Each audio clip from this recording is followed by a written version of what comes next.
Hey everyone, how you doing today? Episode number 2 with my real estate entrepreneur, Omar. How you doing, buddy? Pretty good. How are you, Michael? So man, we just crushed it on that first one. We acknowledged all the hard stuff about being a real estate entrepreneur, getting wealthy, all of those things. But I truly believe getting wealthy is simple, right? There is a proven path. I have documented, you have documented. Uh, Real estate has proven to be one of the largest creators of wealth for decades. So I believe it's simple. There are some things that you just need to do and appreciate. So why don't we just talk about the things we acknowledge that are actually kind of simple to get wealthy? I love it. Let's do it. Let's get into it. Yeah. So go ahead. We complicate. Oh, go. You start. It's your show. You start. Yeah. I was just going to say the first one I got to get off my chest is it takes time. In this world of social media, right? We're in the instant gratification. We want it to be days, weeks, months, or even years. My journey is one that's 15 years in the making. I do believe most people can do it under 10. I believe if you're in your 20s, you could do it in 5 years because you really haven't let your lifestyle creep exceed that. So I just want people, whether in your teens, 20s, 30s, 40s, 50s, or even 60s, if you have 20 or 30 years of life left, you can become financially free. And you just need to know it takes years and decades. So the first thing I had to get off my chest was it takes time. But again, if you know that, it's simple. You just start the journey, and it's like, how do you finish a marathon? You just keep running, right? So that's my first thought. That first step is the path to get there. So I have written down here, the reason it's simple. I mean, you took it, which is perfect because that's what's on the top of my mind is instant gratification. Like everybody wants that, especially with the whole social media aspect, the shiny new object. People are showing up in Lambos and Ferraris and stuff, and they think that that's the avenue of entrepreneurship. That's a difference of like literally that is what people want to have fun, which I understand. And that's fun. Okay. But I'd rather have a conversation with someone that owns $182 that knows the business, that understands the business, that has put the time in. So I'm going to ask questions to a gentleman like Michael Zuber and ask him, how did he get there? And how can I get there also? That's a big difference. Not, hey, Michael, oh, you showed up in a Ferrari and a Lambo. What do you do? Yeah. Oh, it's flash. It's this, it's that. There's so much out there of it. And yes, maybe they do make a bunch of money. And maybe, yes, that's why he just said that first 5 years, if you're in your 20s, you can probably be financially free by the time you're 28 years old, 5 to 8 years, if you play your cards right, because you don't have the old paradigm of, your growth. You don't have kids, you don't have a family. So you're able just to go all in. It's a little different story when you have a family and everything else. But to be honest with you, it's simple because it's simple to the fact that all you have to do is write down what you want. Okay. What goal is it? Do you want to make $150,000 a year? Do you want to make $300,000 a year? Well, what is it? Divide that by 356 days a year.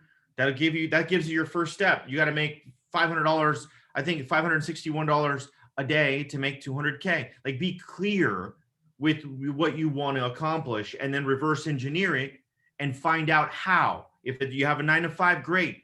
Then don't go spending extra money on things that you don't need to impress people that don't have shit, that they're not going to say anything to you. Yeah. They don't mean nothing to you. Yeah. Sorry. No apology. That is awesome. I felt that. That was great. The other one that I think is important today is you just got to appreciate starting today. It's never been simpler. The information is out there. It is true that there's lots of information out there and more than half of it's garbage, but it's out there. You've got to do the work. And the first thing I would tell people you need to acknowledge is you need to find your lane, right? If you have a full-time job like I did in your lane is buy and hold real estate. I'm a great example. Maybe there's a couple more, but if you're a real estate agent and you want to become a broker and become a real estate entrepreneur, you're not going to follow me. You're going to follow Omar, right? So the first thing all of you need to figure out is kind of who do you look up to? Who do you want to emulate? Because trust me, in this world of YouTube and social media, the access to information has never been easier. This smartphone was not around when I started. I had to buy books, and that's why that sign's there, because behind that's a bookshelf with hundreds, if not, probably hundreds of books. Because that's how we had to do it back in the day. Now it's all out there. So do yourself a favor. Find the mentor, find the person, find the lane that you want. In real estate offers dozens, if not hundreds of lanes. So you must pick your lane.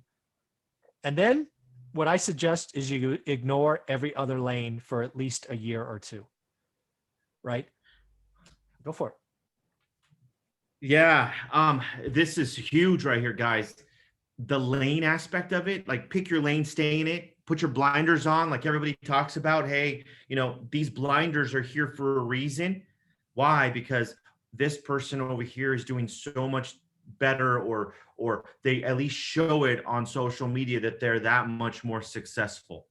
But if you stay in your lane long enough, you will succeed, because you're gonna be the expert in that lane. And trust me, over time, I think Gary Vee says it as well. Everyone says it. The longer you do something in that field you're in, you're gonna get better and better and better at it. So stay in it until you start reaping all the rewards from the challenges that you took through the last 10 years. Yeah. Like, this doesn't happen overnight. Michael had a different path. He understood his lane, what he needed to accomplish. He understood his market, where he was at. He wasn't worried about what the IG person's doing or what the Silicon Valley person's doing. He was just focusing on himself. And that's why he has all the doors he has. And he doesn't have to wake up at any given point, because he has money coming in. Well, if you find a way to make money while you're sleeping, you'll be successful. If you don't, you're going to always work till you pass away. Yeah. So think about that. Like, your lane is so clear, but there's so many shiny objects, man. Yeah. And honestly, like, you hit it. Like, what lanes are you trying to accomplish in your business? In real estate, there's real estate, residential real estate, buying and selling, or helping buyers and sellers. Then there's investing. Then there's wholesaling. Then there's buying wholes, and there's sub 2. There's all kinds of avenues. But guess what the number one ingredient is in all of it? If you're in real estate, stay in real estate, figure out scripts and dialogues to get better at your business. Understand that people are at the other end of a signature, not money. People are at the other end of that signature, not money. That person you need to provide more solutions for, so you're able to get a signature. And at the end of that signature is a job well done that you get compensated. And that is your commission check. That is your profit. That is your ability to hold a real estate portfolio with properties in it. So the number one ingredient is people. Understand people and provide more solutions, and you will see your business grow. Yeah. Period. Totally agree. Even if you're a buy and hold investor in my lane, it's a people business. I have freely admitted many times I made a mistake the first 5 years. I thought the answer to buy and hold real estate was in Excel. It's not. It's people, right? It's growing your network. It's understanding that tenants are people. It's repairmen and buyers and bankers and brokers. It's all a people business. The sticks and bricks are almost the least important thing of this. So you're so spot on. The other part about this being simple in my mind is we all have the same constraint. That constraint is 24 hours in the day. It is something all of us have. Omar has it. I have it. Bill Gates has it. Warren Buffett has it. Gary Vee has it, since we brought him up earlier. We all have it. So what are you going to do? If you're following my path, you have at least a day job, right? Which is 8 to 10 hours a day, Monday through Friday. What I tell you to do is you need to find 10 to 20 minutes a day, get hyper-focused, as we talked about earlier, but you need to do it daily. The people that think they can shortcut my process by doing 4 hours on Saturday are getting nowhere. They're actually going backwards. I want 10 to 20 minutes a day. If you follow my course, if you buy my course, I'm going to ask you for, in step 1, focus first, daily execution second. It will feel uncomfortable, but you do it 2, 3, 4 weeks, you're going to start to understand your market in your focus area. I'm sorry. I don't know any other way. You have 10 to 20 minutes every day. I've been doing this for 20 years. I still do exactly what I teach. I have probably missed 30 days in 20 years. That's crazy. Just get after it. I love it. Yeah. Damn. Time's a big one.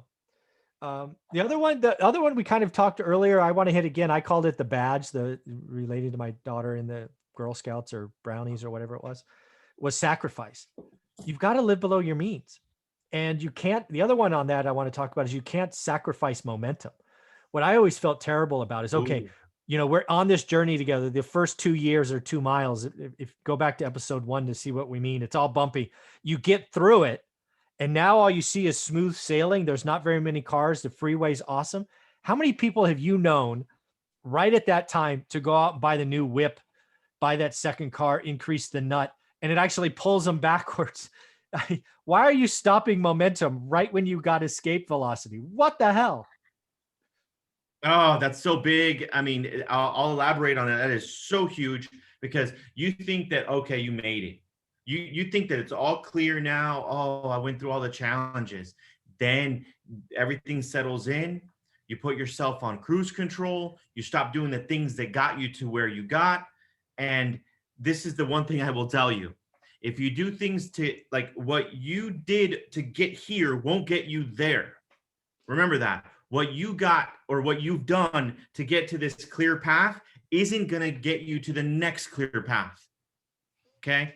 So that means it's a continuous evolvement of, your car's still going to break down because now that you're going faster, guess what happens? You're going to get more blowouts because your pressure in your tires are going faster.